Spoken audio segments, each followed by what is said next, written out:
Everyone. It's so great and lovely to have you watching or listening to us today. I am Ambassador Dr. M.D. Alege. I am a humanitarian, a life coach, a trainer, a speaker, and a prolific writer. I'm the founder of the Exceeding Expectations Foundations, as well as the founder and executive director of Dasayo Eternal Expert Enterprises Limited. That is DER. Dasayo Eternal Expert Enterprises Limited as a subsidiary organizations, institutions that teaches people and organizations personal and corporate success, leadership, and a number of other things. We create awareness about climate change as well. You will be privileged to always listen to my leadership training, and in listening to it, I want to assure you that it's going to tremendously, stupendously, and immensely transform your life. All you couldn't do in the last 1 decade, you will be able to do in the next 1 year. I encourage you to subscribe to our leadership training. This leadership training, regular leadership training, you will be watching and listening to is powered by the subsidiary organizations or institution of Dasayo Eternal Expert Enterprises Limited, called Dasayo Economic Intelligent Leadership Institute. It is the subsidiary organizations or institutions of Dasayo Eternal Expert Enterprises Limited. Dasayo Economic Intelligent Leadership Institute will be bringing your way trainings on leadership, on personal and corporate success, and other areas that will tremendously benefit your life. Thank you very much for always investing your time in watching and listening to me. Thank you. I simply cannot thank you enough for always investing your time to listening to this leadership training. Into the leadership training, we shall be talking on middle ranked leaders, how they can earn promotions and make progress in their organizations.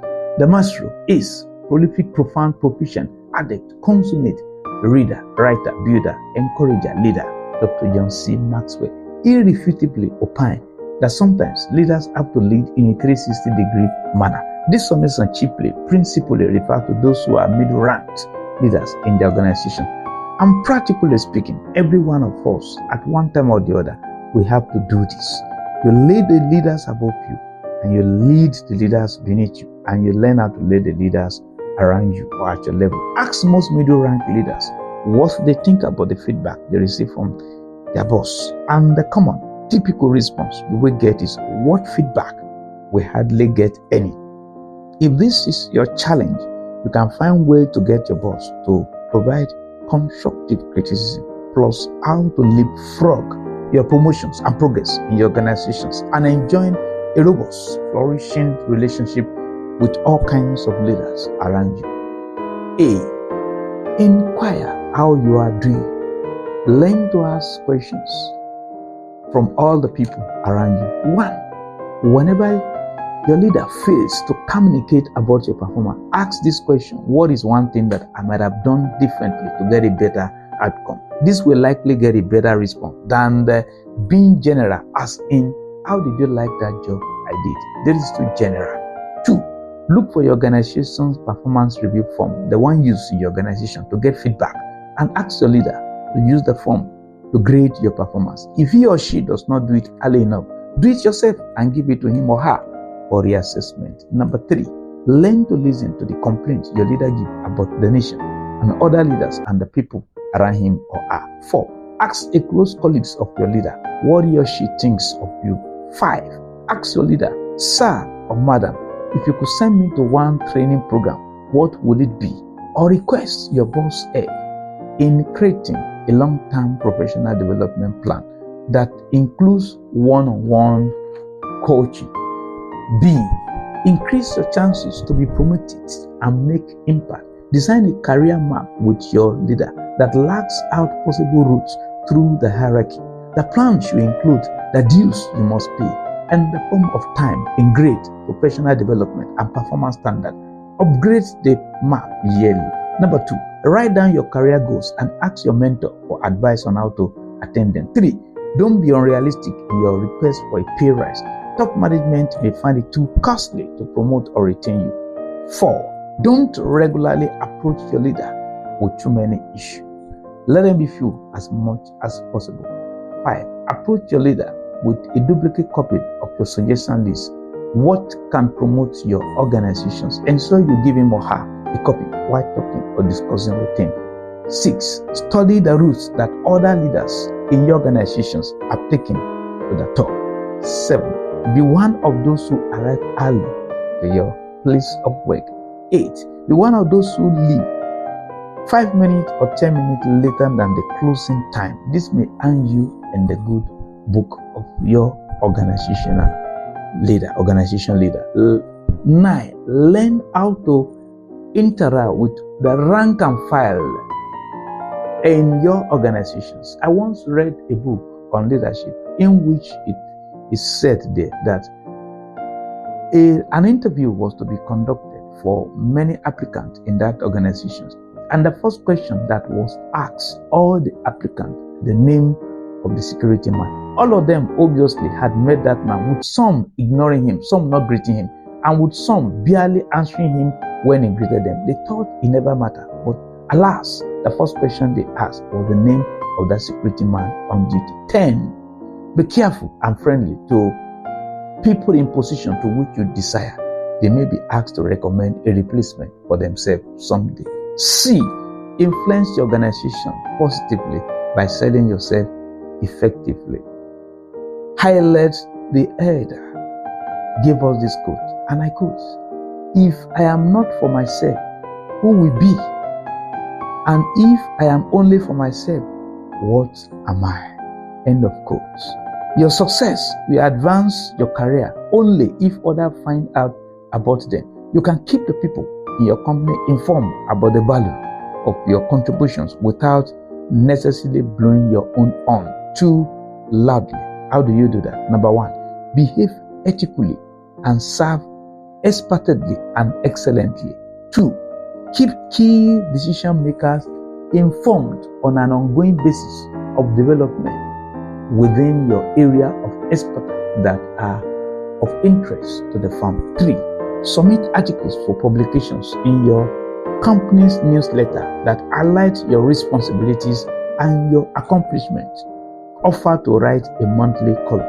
4, get permission from your leader to showcase your presentation skills to upper echelons management. Sharpen those skills first, though. 5, greet top level managers whenever and wherever you see them. After a while, they will begin asking out who you are.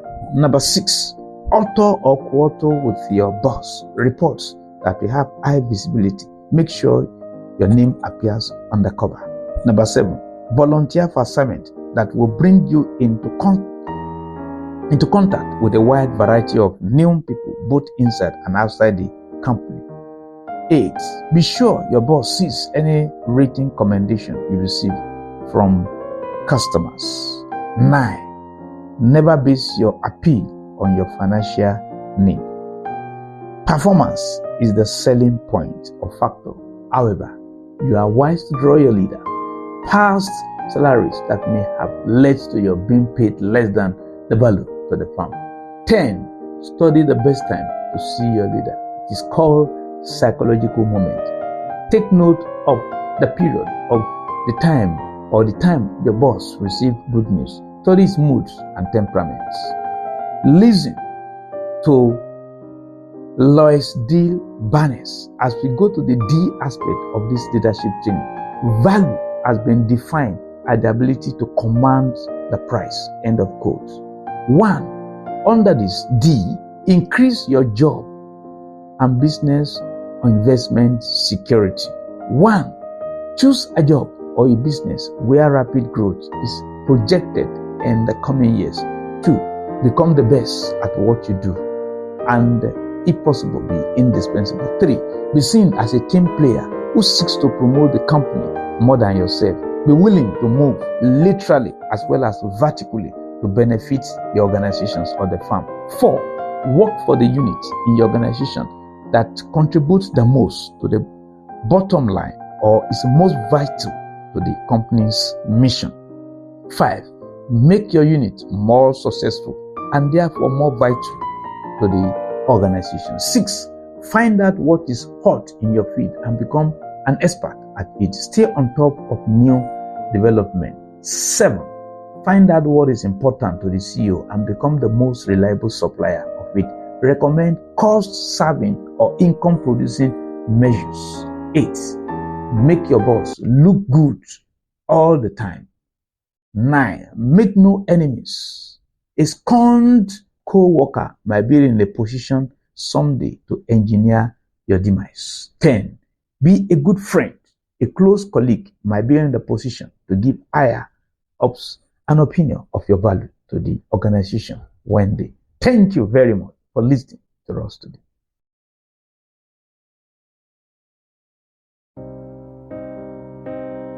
To me, I appreciate every second you spent in listening to me. I want to tell you that time you spend listening to me is time invested, and you will never remain the same. I encourage you to share this with others. Subscribe to it, and as you consistently listen to it, keep on listening to it, you will never remain the same. Thank you very much.